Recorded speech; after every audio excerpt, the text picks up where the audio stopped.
সম্মানিত দর্শক, আশা করি আপনারা আল্লাহর রহমতে খুবই ভালো আছেন। তবে ভালো নেই আমাদের প্রিয় মাতৃভূমি। প্রতিদিন প্রতিটি সময় আমাদেরকে উৎকণ্ঠার সাথে পার করতে হয়। তারই সাথে সাথে আমাদের সামনে আসন্ন ত্রয়োদশ জাতীয় সংসদ নির্বাচন। বাংলাদেশের অধিকাংশ মানুষ বলছে তারা এবারের আসনে পরিবর্তন চায়। তারা এবারের সংসদে দক্ষ এবং যোগ্য মানুষকে পাঠাতে চায়। তারা এমন এক প্রতিনিধি তাদের জন্য বাছাই করতে চায় যারা আসলে সৎ, দক্ষ এবং তার পাশাপাশি তারা মানবিক। সুতরাং এই ক্ষেত্রে বলা যায় আগামীর সংসদ হবে যোগ্য মানুষদের সংসদ, আগামীর সংসদ হবে মানবিক মানুষদের সংসদ।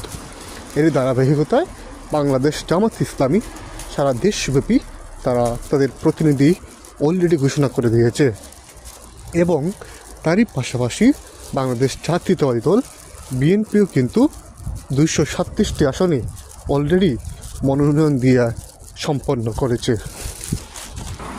তবে বিএনপির মনোনয়নে যারা পেয়েছে তারা খুশি হলেও যারা মনোনয়ন পাননি তারা কিন্তু একটা সমস্যা সৃষ্টি করার জন্য উঠে পড়ে লেগেছে।